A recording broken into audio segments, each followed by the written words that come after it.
The year is 2084. If they told me what the world would become, I would not have believed them. First, there was the nanophage, the disease of transition, a digital plague that swept across the land, killing thousands upon thousands of augmented souls. A heavy cost for meddling with our minds and bodies. Then came the war, the big one, the great decimation. The West killed the East. The East killed the West. There were no winners, except for Sharon.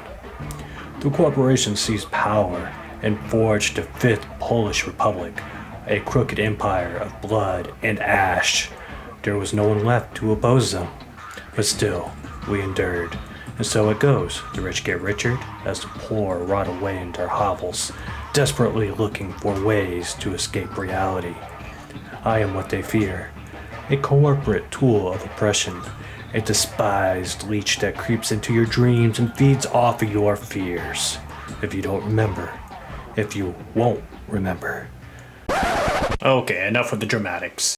Hello everyone, and welcome to the first entry into the Steam Backlog Challenge series. Today we'll be looking into a game developed by the Bloobers team at a 72-hour game jam hosted and published by Feardemic Studios. By the same team who developed games like Layers of Fear and The Observer. Allow me to introduce you to the game 2084. 2084 is an interesting game. The game was made at a game jam hosted by Feardemic and developed by the Bloopers team using leftover assets from the Layers of Fear game and The Observer. That being said, it's a pretty short game. By the time I started it, I've already played about 61 minutes on that game, and the video was ended, or recording was done at 107 minutes. I didn't know how to approach this game according to the rules for the Steam Backlog Challenge. So I thought maybe a cool idea would reach out, see if I can get a hold of the developers through Feardemic and do a Q&A session. Unfortunately, they told me they no longer was in touch with Bloopers, so I went to their Discord and tried to reach out to them as well. When I met another dead end, I threw out the idea for a Q&A and decided just to do video analysis based off of what little things I know on the game. So sit back, relax, and enjoy the show. Welcome to the training arena. The assault on the altar is about to begin. Pay attention to the objects below our lines. Hacking them can give you an edge. Good hunting, soldier. Here we are in the tutorial section. Very basic. Left mouse button to shoot, right mouse button to hack, middle mouse button to throw a grenade, tab to dash, space to jump. Very typical. There isn't really much to say beyond that. This is very reminiscent to old school Duke Nukem, old school Wolfenstein, or even Doom, if you prefer to compare it to that. And on to the next section. Gameplay and enemy variety. The enemies do not vary much.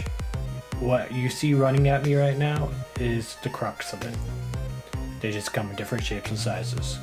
Some of them wear TVs for heads. If they're blue, you can hack their brains for money. If they're red, you can hack them for health. They small, big, some wear jumpsuits. There's a killing washing machine. I didn't run into it, but I didn't feel like going back to get the footage. And yeah, that's basically it as far as enemy variety is concerned.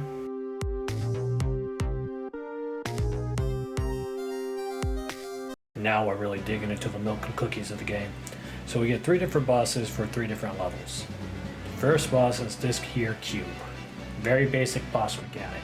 You just run around, dodge the laser. That's it. Just dodge the laser. Don't let the laser touch you. Just play a little limbo with it if you need to. You hack the walls in order to get your ammo back. Now you gotta hack the block again, open it back up, and there you go. Now you just dodge it. You get ammo back when you hack the block too. They do add a little mechanic here and there so you can knock the shields back down, but the whole battle is this. There's nothing really special about it. Very typical of a boss battle. Boss fight number 2. Nothing too crazy about this one either. So you get into a fight with a bunch of people charging you. Once again, we get TV heads come in. One mechanic I haven't mentioned so far is you can hack these turrets on the wall and they start firing for you. So that is an aspect of gameplay I missed in the last section. But this is it. You're just defending yourself, and then at some point, there he is. We have an enemy show up. Big old guy in a jumpsuit. I think in the story, this gentleman right here is meant to be the janitor who looked into information about that you shouldn't have saw. So now he's corrupted by the nanophage. He has a shield on him, so guess what? When it comes to shields, you gotta hack them and knock them out. And that is the essence of this fight. See? And there he goes. Let's move on to the next fight.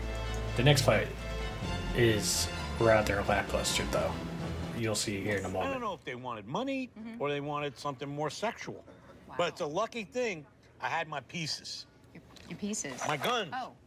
Anyway, I started blasting. Bang! Wow. Bang! Well, I don't see so good, so I missed. Then they ran away.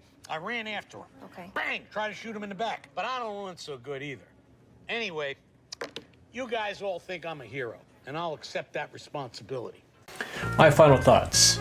I wouldn't recommend it. I mean, the game is impressive for what it is. 72 hours. I couldn't even make this video in 72 hours. I've been working on this video for a minute.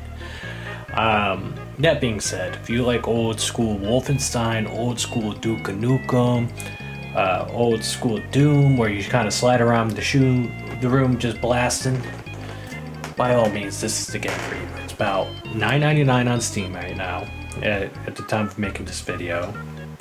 It's 6 years old, and basically the developers over at Bloopers have abandoned it.